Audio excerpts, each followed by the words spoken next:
Hey guys, welcome to the shop. Today I was going to do some oil changing. It's actually really nice out. Windier than all hell, but really warm.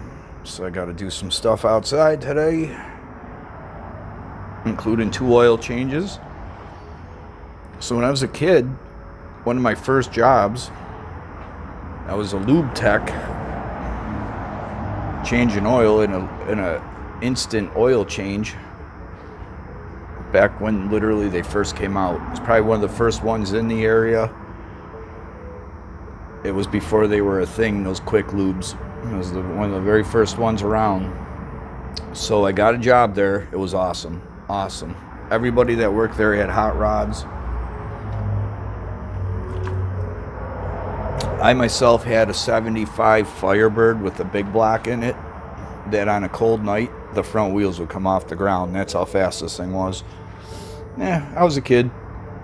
Put all my time and effort into a big waste of time, big waste of gas. But let's talk oil. So I really liked working there and I learned quite a bit. There were a few occasions where I personally changed over 300 cars, and I'm not making this up. I think one was like 305 and one was like 303 in a 12-hour shift. I changed 300 cars' oils. But I picked up a few tricks along the way, some good tips that I'll try and pass along. Some of it's pretty important. I am definitely a big oil change guy. I try and, even with synthetic, I try and do it every 3,000, maybe less. My vehicles are old, a lot of miles. And both of them are very oil sensitive. So my Honda has variable valve timing, which is all related to oil pressure, advancing and retarding your timing through very small little ports. And my 5.4 liter infamous 06 F250 with the 5.4 with the notoriously small oil galleys and oil ports. You got to change your oil all the time so you don't shit it up. You'll wreck the engine fast. But anyway, so there's a lot of different tools that you can use to pull an oil filter off. First of all, they shouldn't be on there that tight. They're only supposed to be on there hand tight. So 90% of them I can get off with just my bare hands. But if you go to an instant oil change or the dealership, they're going to crank them down pretty good. So there are a lot of tools. There are what you could call cup filter wrenches. These are called strap wrenches, adjustables. And there's a multitude of different other oil filter wrenches. There's a few that I don't recommend. One of them looks like a big Tyrannosaurus claw. It's the worst. Every time we used to use that thing, it would get us in trouble because it would rip a hole and tear the oil filter to shit, and it would still be stuck on the engine block with just a jagged aluminum case, which made it even harder. So I don't recommend those. I'll try and find a picture and post it. I'm sure a lot of you guys know what I'm talking about. They're a big long wrench. It's like a 10-inch wrench with a big curved claw handle.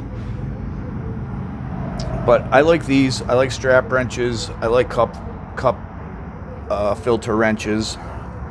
Your oil filters will have 2 different kinds or 2 different styles of ends on them.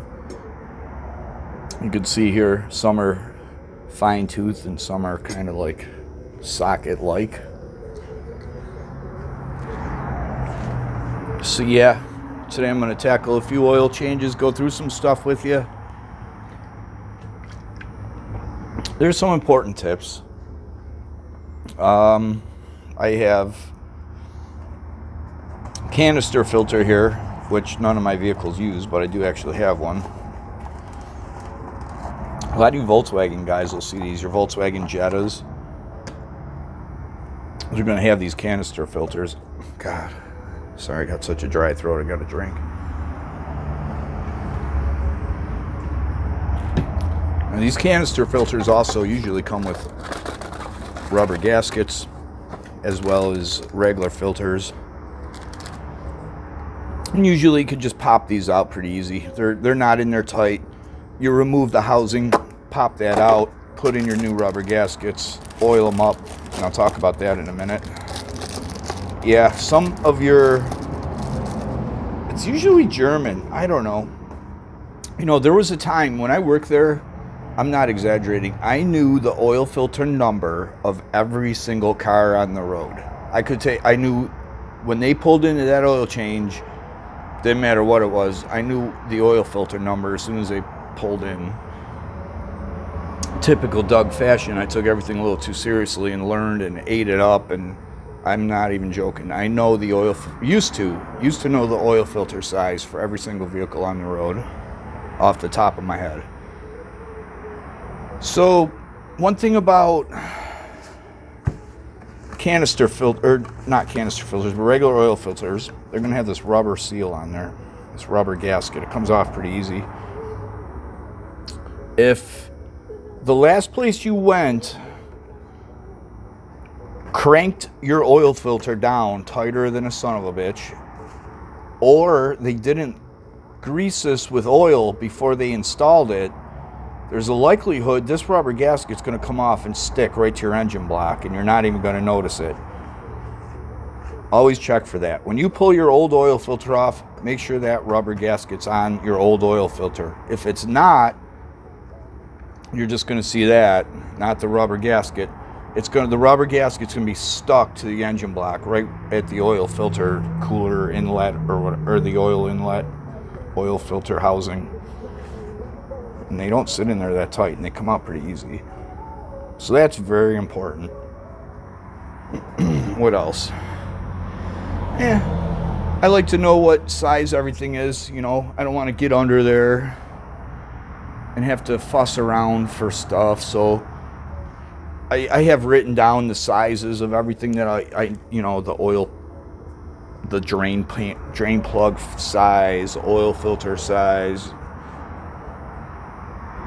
and all that. You also probably need some gloves, because no matter how good you are, it's going to get a little messy. It's really windy today. So I'm going to get under there and get set up, and then I'll fire up a part 2 to this oil change video. So yeah, I'll get under there and set her up, and we'll see you in a minute. Thanks for watching. See you soon.